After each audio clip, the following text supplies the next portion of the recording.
Hello students, cyclotron का topic जो है वो हमने कर लिया था। साइक्लोट्रॉन क्या होता है? एक ऐसा डिवाइस जो कि चार्ज पार्टिकल को, पॉजिटिवली चार्ज पार्टिकल को विशेषकर क्या करता है, एक्सेलरेट करता है, स्पीड को बहुत ज़्यादा हाई करता है। उसका प्रिंसिपल हमने डिस्कस कर लिया था, आप जानते हैं।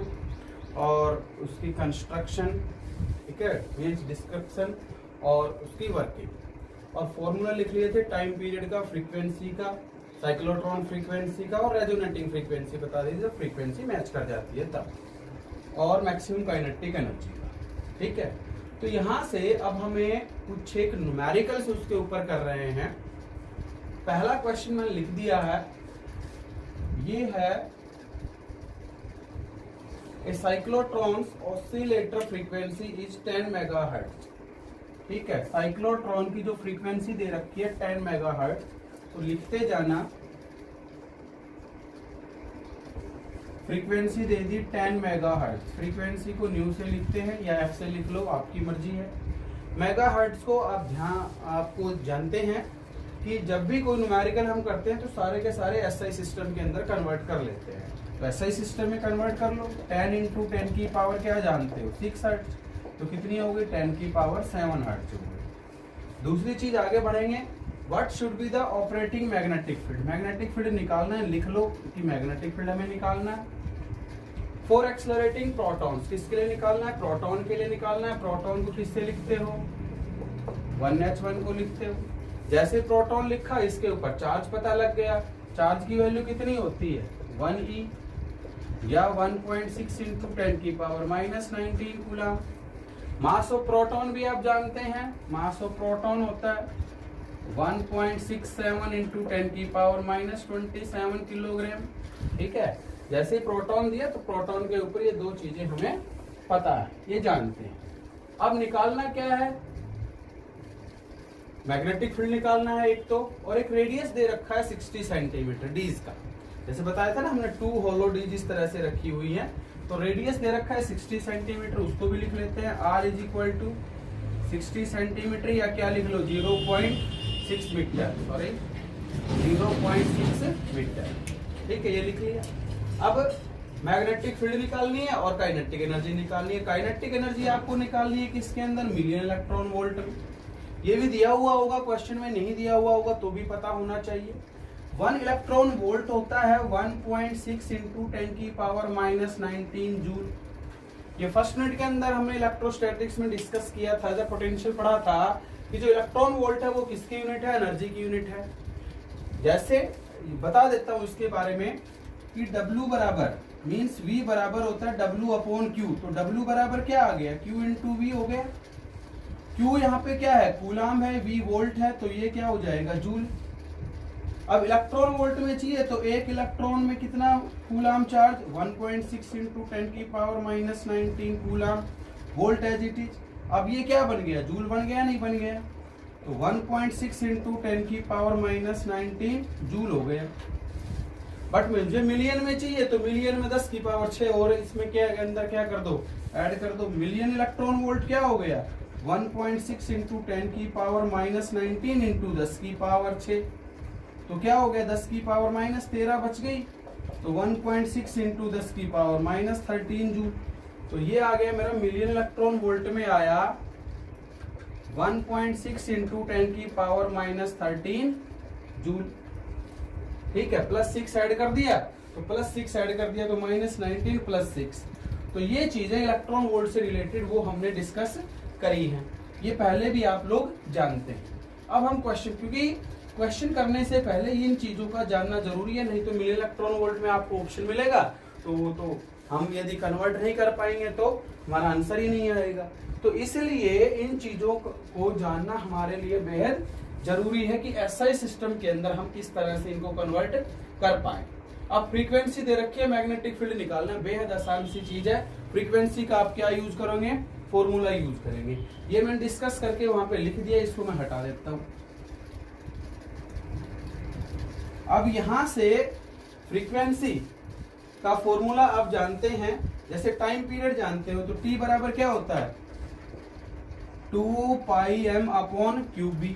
तो फ्रीक्वेंसी क्या होती है, रेसिप्रोकल ऑफ टाइम पीरियड। तो फ्रीक्वेंसी क्या आ गई अपने पास, क्यूब बी अपॉन 2 पाई एम। भाई इसको पलट दिया, फ्रीक्वेंसी मेरे पास क्या आ गई, क्यूब बी अपॉन 2 पाई एम। अब सारी चीजें आप जानते हैं, मैग्नेटिक फील्ड निकालना है, क्योंकि बाकी सारी चीजें तो दी हुई है, हमें क्या निकालना है, मैग्नेटिक फील्ड निकालना है।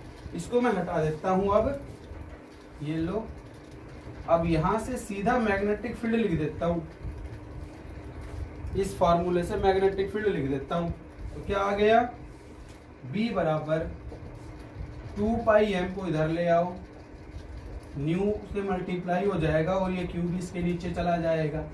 इसको सोल्व कर लो, 2 इंटू 3.14 1.67 10 की पावर -27, फ्रीक्वेंसी 10 की पावर 7 लिख रखी थी, और 1.6 इंटू 10 की पावर -19 कूलम चार्ज हो गया।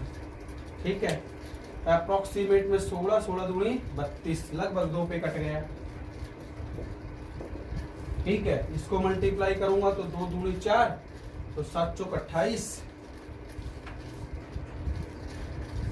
2 दूनी 4, 4 7 28, 4 6 24, 24 और 2 26, और 4 एकम 4 और 2 6, ये बच गया मेरे पास।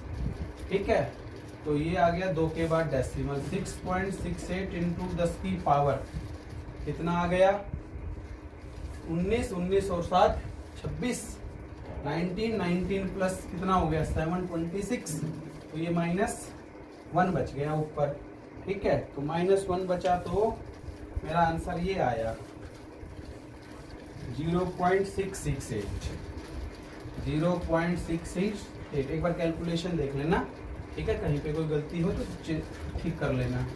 इसको एक बढ़ाऊंगा तो लगभग 0.7 टेस्ला लिख दो, क्योंकि मैग्नेटिक फील्ड की जो एसआई सिस्टम में यूनिट होती है वो होती है हमारी क्या, टेस्ला। क्या होगी, टेस्ला। तो 0.7 टेस्ला मेरा मैग्नेटिक फील्ड यहाँ पे आ गया। ठीक है, तो फॉर्मूला हम जानते हैं, बहुत अच्छी बात है, बट उसके लिए हमें ये चीजें जरूरी है पता होंगी। ठीक है, तो ये चीजें जब तक नहीं पता होंगी तब तक हम क्वेश्चन नहीं कर पाएंगे। फ्रीक्वेंसी का फॉर्मूला पता होना चाहिए, उसके बाद हम क्या रीडिंग्स, जो भी कैलकुलेशन करने के लिए जो हमारी वैल्यूज दी हुई है वो हम यहाँ पे रख देंगे। तो अब मैग्नेटिक फील्ड आ गया 0.7 टेस्ला। अब इसकी मुझे जरूरत पड़ेगी, क्योंकि मैक्सिमम काइनेटिक एनर्जी मुझे अब चाहिए। तो यहां से एक आंसर आया मेरा, अब चाहिए काइनेटिक एनर्जी। तो काइनेटिक एनर्जी के लिए क्या करते हैं हम, मैक्सिमम काइनेटिक एनर्जी। ठीक है, या काइनेटिक एनर्जी चाहिए तो सीधा कर दो, हाफ ऑफ mv²। क्या लिखा था इसका formula, q² b² r² divided by 2m, ये फॉर्मूला था। पेज पलट के देख लेंगे। अब सारी वैल्यूज आपके पास है, q की वैल्यू है कितनी 1.67, 1.6 इंटू 10 की पावर -19, इसका होल स्क्वायर करके लिख देता हूँ सीधा ही। तो 16 का होल स्क्वायर कितना हो गया 256, तो 2.56 इंटू 10 की पावर -38। कैलकुलेशन ध्यान से देख लेना। b की वैल्यू 0.7 आई थी, इसका स्क्वायर करोगे 0.49। ठीक है, और r की वैल्यू कितनी है 0.6, इसका होल स्क्वायर करोगे तो 0.36 डिवाइडेड बाय 2 इंटू 1.67 इंटू 10⁻⁻27।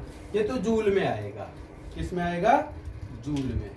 हमें किस में चाहिए, मिलियन इलेक्ट्रॉन वोल्ट में। तो ये जब जूल में आया मेरा, तो 1 जूल किसके बराबर है, यहां से समझना ध्यान से, ये जूल में आंसर आया। तो जूल में आया तो 1 जूल में कितने मिलियन इलेक्ट्रॉन वोल्ट होंगे, 1/1.6 इंटू 10⁻⁻13 मिलियन इलेक्ट्रॉन नहीं हो जाएंगे क्या। तो यहीं पे लिख देता हूं सीधा कि जूल से इसके अंदर कन्वर्ट करने के लिए, तो जूल से इसमें कन्वर्ट कर देता हूं।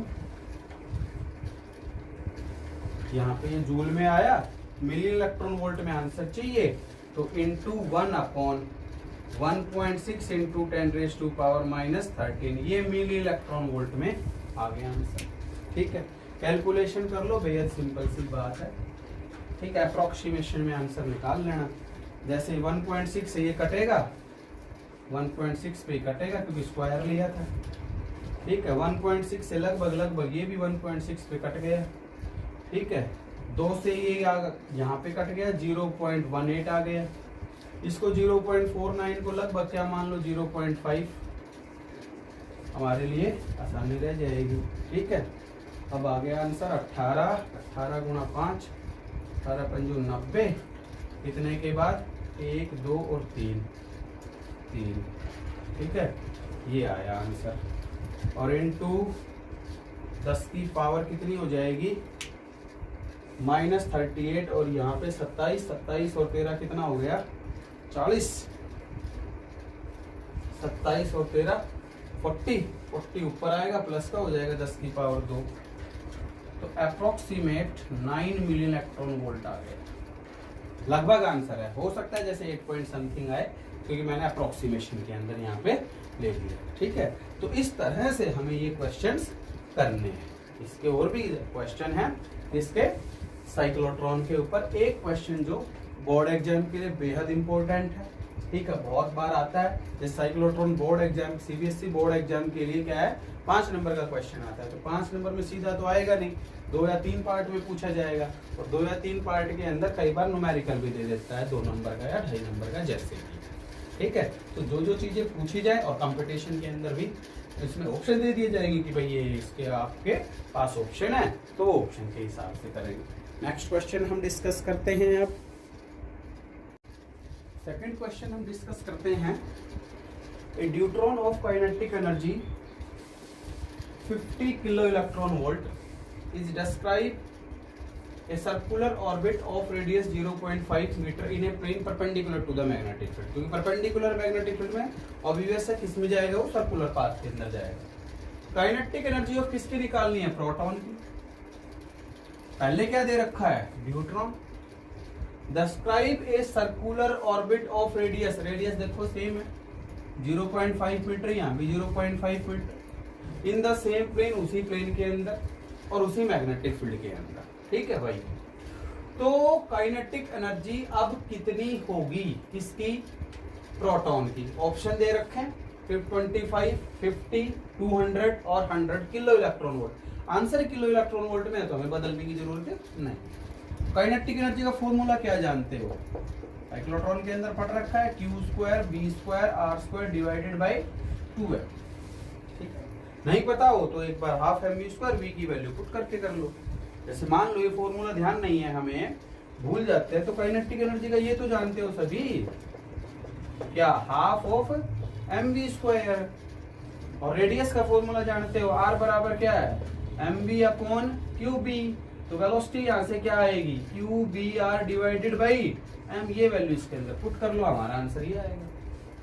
ठीक है, कई बार हमें कंफ्यूजन रहता है कि Q² B² R² किसका होल स्क्वायर आएगा किसका नहीं आएगा, तो वहां से आप ये करना कि फॉर्मूला आपके पास है, रेडियस आपके पास है, पुट करके सोल्व कर लो।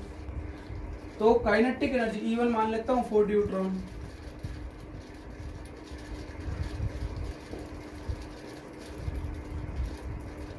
और प्रोटॉन के लिए क्या मान लेता हूं, E2 मान लेता हूं। तो यहां से ये तो हट गया, समझाने के लिए हमने लिखा था फॉर ड्यूट्रॉन, ये लिख दिया फॉर प्रोटॉन, E2 मान लेता हूं। ठीक है, मास देख लो, ड्यूट्रॉन का मास कितना है, ड्यूट्रॉन को लिखा जाता है 1h2 से, प्रोटॉन को लिखा जाता है 1h1 से।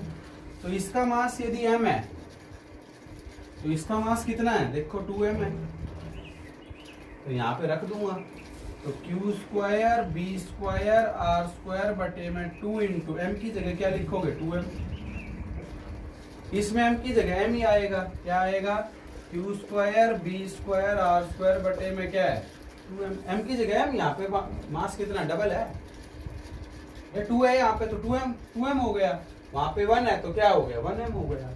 E1 दे रखा है, E2 निकालना, E2 डिवाइडेड बाई E1 कर दो, क्या आ जाएगा Q² B² R² by 2m, और ये पलट के ऊपर चला गया, 2 इंटू 2 4m हो गया, डिवाइडेड बाई Q² B² और R², देखो ये कट गए, m से m कट गया, 2 से 2 पे कट गया, तो E2 क्या आ गया ट्वाइस ऑफ E1 हो गया। तो E1 कितना दे रखा है 50 दे रखा है, तो आंसर आप समझ गए होंगे कितना आ गया 2 इंटू 50, हमारा आंसर क्या आया 100 किलो इलेक्ट्रॉन। ठीक है ना। तो इस तरह से हमें यदि एमसीक्यू है दे रखा है तो ऐसे कर लेने हैं, उसमें ऑप्शन दिया हुआ होगा, और यदि न्यूमेरिकल प्रॉब्लम उस तरह की दे रखी है तो उसको पूरा सोल्व करना है। एमसीक्यू के अंदर आप कैसे भी सोल्व कर लो, अपने को तो किससे मतलब है, आंसर से मतलब है। ठीक है, तो ये क्वेश्चन हमने डिस्कस किया, समझ गए होंगे।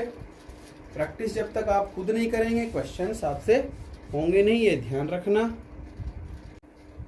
नेक्स्ट क्वेश्चन है हमारा, an alpha particle and a proton are moving in the plane of paper in a region where there is uniform magnetic field perpendicular to the plane of paper। आप समझ गए होंगे, परपेंडिकुलर होते ही particle कहाँ जाएगा, circular path में। If the particles have equal linear momentum, दोनों का लीनियर मोमेंटम क्या है, सेम है। जानते हो लीनियर मोमेंटम किसे कहते हैं, 11th में पढ़ करके आए हो, P बराबर mv। The ratio of their radii of trajectories, मतलब उनका जो पाथ ट्रेजेक्टरी होता है, पाथ को कहते हैं। तो पाथ कैसा हो गया, सर्कुलर पाथ हो गया। सर्कुलर पाथ हो गया तो रेडियस बनेगा, तो उनका दोनों का रेडियाई का हमें रेशियो चाहिए। तो क्या क्या है अपने पास, अल्फा पार्टिकल है। अल्फा पार्टिकल को कैसे लिखते हो, जो समझ गए होंगे, 2He 4 हीलियम न्यूक्लियस को हम क्या कहते हैं, अल्फा पार्टिकल। दूसरा अपने पास प्रोटॉन है, प्रोटॉन को कैसे लिखोगे, 1H1। ठीक है, सारी चीजें समझ गए होंगे। यहाँ पे चार्ज कितना हो गया, 2Q हो गया। यहाँ पे चार्ज कितना है, Q बराबर कितना हो गया, जैसे ले तो 1E, या इस पे 2E हो जाएगा। यहाँ पे मास कितना है, 4m, यहाँ पे मास कितना है, m। ठीक है, और लीनियर मोमेंटम दोनों का सेम, तो यहाँ P बराबर क्या आ गया, m into V, m1 V1 मान लेता हूँ। यहाँ पे P बराबर क्या आ गया, m2 V2 मान लेता हूँ। ठीक है, इस तरह से हो गया, लीनियर मोमेंटम सेम हो गया। अब आपको चाहिए क्या, रेडियस का रेशियो। रेडियस क्या जानते हो, R बराबर क्या हो गया, mv अपॉन qb, जानते हैं। अब मास इंटू वेलोसिटी तो मोमेंटम है, तो मोमेंटम लिख लो, p अपॉन क्या है, qb। हो गया, नहीं हो गया भाई, R बराबर हमारा mv अपॉन qb होता है, ये हम समझते हैं। ठीक है ना, यहाँ से तो मास इंटू वेलोसिटी तो लीनियर मोमेंटम है, तो क्या आ जाएगा, mv p अपॉन qb, क्योंकि p क्या है, दोनों का सेम है। तो इसके लिए चार्ज क्या लिख दो, q अल्फा लिख दो R अल्फा के लिए, और rp के लिए चार्ज क्या लिख दो, qp लिख दो। अब बहुत आसान हो गया, दोनों का रेशियो तो निकालना है, R alpha divided by rp क्या आ गया, P divided by Q alpha B, और ये QP पलट के कहा चला गया ऊपर, और नीचे P से P कट गया, B से B कट गया। QP की वैल्यू कितनी है, Q है। Q अल्फा की वैल्यू कितनी है, 2Q है। Q से Q कट गया, 1/2 रेशियो कितना आ गया, 1/2। तो ऑप्शन हमारा क्या हो गया, 1। ठीक है, तो इस तरह से हमें क्वेश्चंस डिस्कस करने हैं। ठीक है, और आपके पास जो भी मटेरियल है वो डिस्कस करेंगे, उसमें से आप सोल्व करेंगे। और कुछ क्वेश्चन जो थे साइक्लोट्रॉन के ऊपर वो मैंने डिस्कस यहाँ पे कर दिए हैं। Thank you.